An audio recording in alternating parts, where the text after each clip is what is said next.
চলতি বছরই বাংলাদেশে ফিরবেন বলে ঘোষণা দিয়েছেন কার্যক্রম নিষিদ্ধ আওয়ামী লীগ সভাপতি ও সাবেক প্রধানমন্ত্রী শেখ হাসিনা।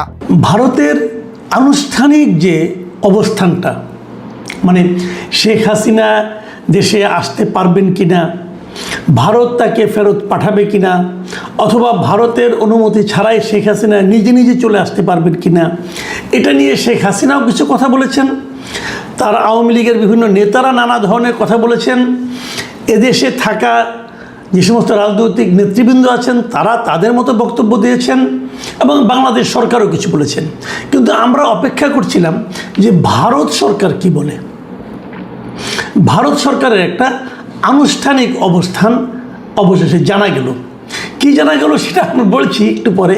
ভারত এই এক সপ্তাহে গত কয়েকদিনে, গত ৩-৪ দিনে দুবার এটা নিয়ে মন্তব্য করেছেন।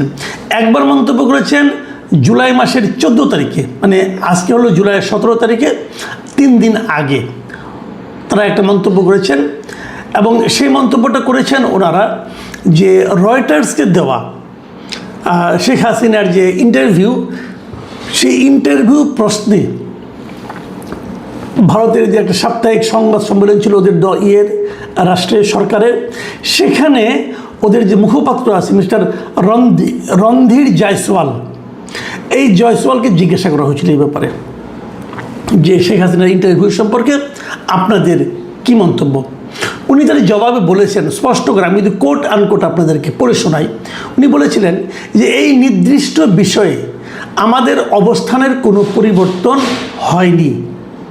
যে কোনো প্রত্যর্পণের বিষয়ই মূলত একটি আইনি বিষয় এবং এই ক্ষেত্রটিতেও আইনি ও বিচারিক প্রক্রিয়া অনুযায়ী ব্যবস্থা নেওয়া হবে। কি বুঝলেন? আমি তেমন কিছু বুঝিনি, আমার ধারণা আপনারাও বুঝেননি। বুঝেননি এই কারণে এটা হলো কূটনীতির ভাষা। কূটনীতিকরা এমনভাবে কথা বলেন যে কথার এদিকেও অর্থ হয় ওদিকেও অর্থ হয়। পরবর্তী সময়ে যখন তাকে জিজ্ঞাসা করে ভাই এটা আপনি কী বললেন, সে তার সুবিধা অনুযায়ী একটা ব্যাখ্যা দিয়ে দেয়। এটা কূটনীতিক ভাষা। এটা হওয়া উচিত অথবা এটা হতে পারে, আমরা আমাদের নীতি থেকে সরিয়ে নিই। নীতিটা কি তা বলে না, আমরা আমাদের নীতি থেকে সরিয়ে নিই, আইন ও বিচারিক প্রক্রিয়া অনুযায়ী ব্যবস্থা নেওয়া হবে। তা আইনি ব্যবস্থাটা কি, বিচারিক ব্যবস্থাটা কি, তা কেউ জানে না। কিন্তু সেটা আবার এক একবার সময় এক এক রকম ব্যাখ্যা হয়। আচ্ছা ঠিক আছে, এটা 14 তারিখের বক্তব্য। সর্বশেষ ওরা করে কি, ওদের যে আপনার পররাষ্ট্র মন্ত্রণালয় আছে প্রতি 2 সপ্তাহ পর পর পাক্ষিক একটা প্রেস ব্রিফিং করে রাষ্ট্রের পক্ষ থেকে, সরকারের পক্ষ থেকে। সেখানে বিভিন্ন ধরনের সাংবাদিকরা থাকে। সেরকম একটা ব্রিফিং হয়েছে, দ্বিসাপ্তাহিক ব্রিফিং যেটাকে বলে, ব্রিফিং হয়েছে আজকে, মানে আজকে 17 জুলাই। সেই ব্রিফিংয়ে তাকে আবার সাংবাদিকরা জিজ্ঞাসা করেছে যে শেখ হাসিনার ব্যাপারটা আপনারা কী করছেন অথবা কী করবেন। এবার উনি কী বলেছেন? একই কথা বলেছেন। এবার উনি বলেছেন যে বাংলাদেশের পাঠানো যে প্রত্যর্পণ অনুরোধ আছে, বাংলাদেশে কিন্তু পররাষ্ট্র মন্ত্রণালয় বলছেন যে তারা ভারতকে শেখ হাসিনাকে ফেরত দেওয়ার জন্য চিঠি দিয়েছেন। বাংলাদেশের সঙ্গে ভারতের একটা প্রত্যর্পণ চুক্তি আছে, সেই চুক্তি অনুযায়ী তারা একটা চিঠি লিখেছেন যে আপনারা শেখ হাসিনাকে আমাদের কাছে ফেরত পাঠান। এবং সেই অনুরোধের ব্যাপারটা উনি বলেছেন যে বাংলাদেশের যে চিঠিটা তাদেরকে পাঠিয়েছে সেই অনুরোধের ব্যাপারে ভারত সংশ্লিষ্ট আইনি কাঠামো ও দ্বিপাক্ষিক প্রত্যর্পণ চুক্তির আইনি বাধ্যবাধকতা মাথায় রেখে পুঙ্খানুপুঙ্খভাবে পর্যালোচনা করা হচ্ছে। মানে তারা এখনও সেটা পর্যালোচনা করছে, পুঙ্খানুপুঙ্খভাবে পর্যালোচনা করছে। তার মানে কিছুই বুঝলাম না। তারা কি নিজেরা পাঠাবেন ধরে বেঁধে? তারা কি বাংলাদেশের অনুরোধকে অনার করবেন? অথবা তারা কি শেখ হাসিনার যে ইচ্ছা সেই ইচ্ছাকে সম্মান দেখে ওনাকে ছেড়ে দিবেন? কারণ প্রত্যর্পণ চুক্তিটা কখন হয় ভেবে দেখুন একবার। ধরেন আমাদের কোনো একজন ব্যক্তি ওদের এখানে গ্রেফতার হয়ে গেল, আমাদের কোনো একজন আসামি হতে পারে অথবা আমাদের কোনো অপরাধী হতে পারে, বেআইনিভাবে ওখানে প্রবেশ করেছে, তাকে ওনারা গ্রেপ্তার করলেন। সেই গ্রেপ্তারকৃত ব্যক্তির সঙ্গে আমাদের সরকারের যে চাহিদা অনুযায়ী এক ধরনের এটা হলো প্রত্যার্পণের ধারা। তো শেখ হাসিনা কি গ্রেপ্তার হয়েছেন? শেখ হাসিনা তো গ্রেপ্তার হননি। শেখ হাসিনা যখন ভারতের মাটিতে নেমেছেন তখন তো ভারতীয় সরকার ওনাকে অভ্যর্থনা দিয়েছেন, ওনাকে গ্রহণ করেছেন সম্মানের সাথে। কাজে শেখ হাসিনা তো কোনো গ্রেপ্তারকৃত ব্যক্তি নন। ব্যাপারগুলো খেয়াল করেন। কাজে তার সঙ্গে প্রত্যার্পণ চুক্তিটা কীভাবে হবে? তবে দেখেন, আমি আরেকটা কথা বলি। আমাদের সঙ্গে ভারতের যে প্রত্যার্পণ চুক্তিটা আছে, একটা চুক্তি আছে, কিন্তু সেই চুক্তিতে কিন্তু একটা ধারা আছে। ধারাটা হলো এরকম যে যদি যাদের কাছে ওই ব্যক্তি আটক আছে তারা যদি মনে করে যে এই ব্যক্তিকে ফেরত পাঠালে নিজ দেশে অথবা ওই দেশের সরকারের চাহিদা অনুযায়ী যদি ফেরত পাঠায় তাহলে উনি রাজনৈতিক প্রতিহিংসার শিকার হতে পারেন। যদি তারা মনে করে, প্রমাণ করার কোনো ব্যাপার নাই, কিন্তু যদি তারা মনে করে তাহলে তারা এই চুক্তির এই ধারা অনুযায়ী তাকে নাও পাঠাতে পারে। তার মানে ওনাকে বাংলাদেশ চেয়েছে, তার মানে তারা পাঠাতে বাধ্য, বিষয়টা কিন্তু সেরকম নয়, তারা নাও পাঠাতে পারে। আমরা যদি শুরুর থেকে খেয়াল করি, একদম শুরুর থেকে, যে ভারত শেখ হাসিনার ব্যাপারে এই যাবৎকালে কে কে প্রতিক্রিয়া দিয়েছে একটু আমাদের জেনে রাখা ভালো। 2024-এর 5ই অগাস্ট শেখ হাসিনা ভারতে গিয়েছিলেন। আবার মনে করুন, ওনাকে আমরা বলছি, অনেকে বলছে পালিয়ে গিয়েছিলেন, অনেকে বলছে পাঠিয়ে দেওয়া হয়েছিল। বাস্তবতাটা আরেকবার আমি আপনাদেরকে ক্লিয়ার করি।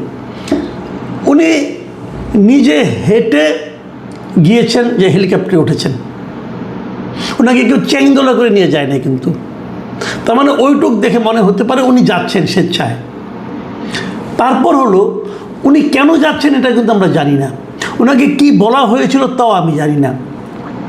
শেখ হাসিনা নাকি কার সঙ্গে বলেছেন শুনলাম আমি এর মধ্যে, যে ওনাকে নাকি বলা হয়েছিল আপনাকে টুঙ্গিপাড়া নিয়ে যাওয়া হচ্ছে। আমি জানি না একটু সত্য মিথ্যা। তো যাই হোক, উনি গিয়েছেন, প্লেনে উঠেছেন। সেই প্লেনটা কে চালিয়েছে? বাংলাদেশের সেনাবাহিনীরই অথবা বিমান বাহিনীর অথবা সশস্ত্র বাহিনীর কোনো একজন পাইলট চালিয়েছে। তো উনি যদি চালান তাহলে শেখ হাসিনাকে উনি বলেছেন আর ওনারা তার অর্ডার ফলো করেছেন? যে লোক পালিয়ে যায় তার অর্ডার কি তখন সেনাবাহিনী ফলো করে? তাহলে ওনাকে নিয়ে গেল, নিয়ে যাওয়ার পর কোথায় নিয়ে গেল? দেশের বাইরে নিয়ে গেল। আমাদের দেশের আকাশসীমা পার হয়ে অন্য দেশের আকাশসীমায় আমাদের হেলিকপ্টার গেল। কেন গেল? আমি প্রশ্নগুলি করছি, কিন্তু কেবল আপনারাও এই প্রশ্নগুলো বারবার উচ্চারণ করবেন, তাহলে হয়তো একটা সমাধান পাবেন। কেন গেল ওই দেশে? আমি আমার হেলিকপ্টার, ওরা যদি ভিন দেশি হেলিকপ্টার হিসাব করে গুলি করতো তাহলে তো আমার হেলিকপ্টারটা মূল্যবান একটা জিনিস ধ্বংস হয়ে যেত, তাই না?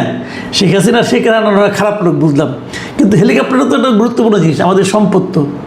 তার মানে আপনারা আলাপ করে গেছেন, আপনারা যেখানে যাচ্ছেন তাদের সঙ্গে কথা বলেছেন যে আমরা ওনাকে পাঠাচ্ছি। তাহলে উনি পালালেন নাকি আপনারা পাঠালেন? প্রশ্নগুলো খেয়াল করুন। আবার উনি এখানে গিয়েছেন কী হিসেবে গিয়েছেন? এই যে প্রশ্নগুলো, এগুলি কিন্তু পরবর্তী সময় উঠবে। দেখুন, 2024-এর অগাস্ট উনি গিয়েছেন এবং 2024-এর অগাস্টেই ভারতের পক্ষে ভারতের পররাষ্ট্রমন্ত্রী এবং তাদের পররাষ্ট্র মন্ত্রণালয়ের মুখপাত্র রণধীর জয়সওয়াল উভয়ে কিন্তু বিবৃতি দিয়েছেন, ওনাদের সংসদেও একবার দিয়েছেন। এবং তখন তারা কি বলেছেন? তখন ভারতের পররাষ্ট্রমন্ত্রী বলেছিলেন যে তিনি অত্যন্ত স্বল্প সময়ের নোটিশে এবং জরুরি পরিস্থিতিতে ভারতে এসেছেন, এটা বলেছেন। তারপর আর কি বলেছিলেন আমি আপনাদের আবার পড়ে শোনাই। তার ভবিষ্যৎ পরিকল্পনার বিষয়টি সম্পূর্ণ তার নিজের সিদ্ধান্তের উপর ছেড়ে দেওয়া হয়েছে এবং এটি নিয়ে মন্তব্য করা ভারতের জন্য সমীচীন নয়। তার মানে হলো শেখ হাসিনা কি করবেন কি করবেন না, টোটাল বিষয়টা ভারত দেখছে না, ওটা শেখ হাসিনা দেখবে। তার ভবিষ্যৎ পরিকল্পনার বিষয়টি সম্পূর্ণ তার নিজের সিদ্ধান্তের উপর ছেড়ে দেওয়া হয়েছে। এটা কিন্তু ভারতের খোদ পররাষ্ট্রমন্ত্রী এস জয়শঙ্কর বলেছিলেন। তার মানে শেখ হাসিনার ভবিষ্যৎ বিষয়টা শেখ হাসিনার উপর। শেখ হাসিনা যদি বলেন যে আমি এখন চলে যাব, ভারত থেকে আটকাবে না, তখন আটকাবে কেন? পররাষ্ট্রমন্ত্রী নিজেই বলেছেন যে ওনার সিদ্ধান্ত ওনার উপর। এবং তারপরে এটাও বলেছেন যে এটি নিয়ে মন্তব্য করা ভারতের জন্য সমীচীন নয়, ভারত কোনো মন্তব্যই করবে না। এবং পরবর্তী সময়ে যখন বাংলাদেশের পক্ষ থেকে 2024 নভেম্বরের দিকে যখন নাকি বাংলাদেশের পক্ষ থেকে তাদের কাছে একটা চিঠি লেখা হলো যে ওনাকে আপনারা ফেরত পাঠান, একটা আনুষ্ঠানিক চিঠি, যেটাকে নাকি কূটনীতির ভাষায় বলা হয় নোট ভার্বাল, এরকম একটা চিঠি বাংলাদেশের পক্ষ থেকে পাঠানো হয়েছিল। তখন এই রণধীর জয়সওয়াল উনি বলেছিলেন, প্রথম চিঠিটা পাওয়ার পর সঙ্গে সঙ্গে বলেছিলেন যে আমরা অনুরোধটি পেয়েছি, মানে ভারত বাংলাদেশ থেকে অনুরোধটা পাইছে এবং এটি আমাদের অভ্যন্তরীণ বিচারিক ও আইনি প্রক্রিয়ার অধীনে পরীক্ষা নিরীক্ষা করে দেখা হচ্ছে। এটা কবে বলছেন? 2024 শেষ দিকে, নভেম্বরের পরে, ডিসেম্বরের ফার্স্ট উইকে। তাহলে তারা কিন্তু তখন থেকে আইনি পরীক্ষা নিরীক্ষা করছেন এবং তার 2 বছর পরে এখন যখন তাকে জিজ্ঞাসা করা হয় উনি একই কথা বলেন যে পুঙ্খানুপুঙ্খভাবে আইনি ব্যবস্থা করা হচ্ছে, আইনিভাবে পরীক্ষা নিরীক্ষা করা হচ্ছে যে কীভাবে ফেরত পাঠানো যায় অথবা কীভাবে যায় না।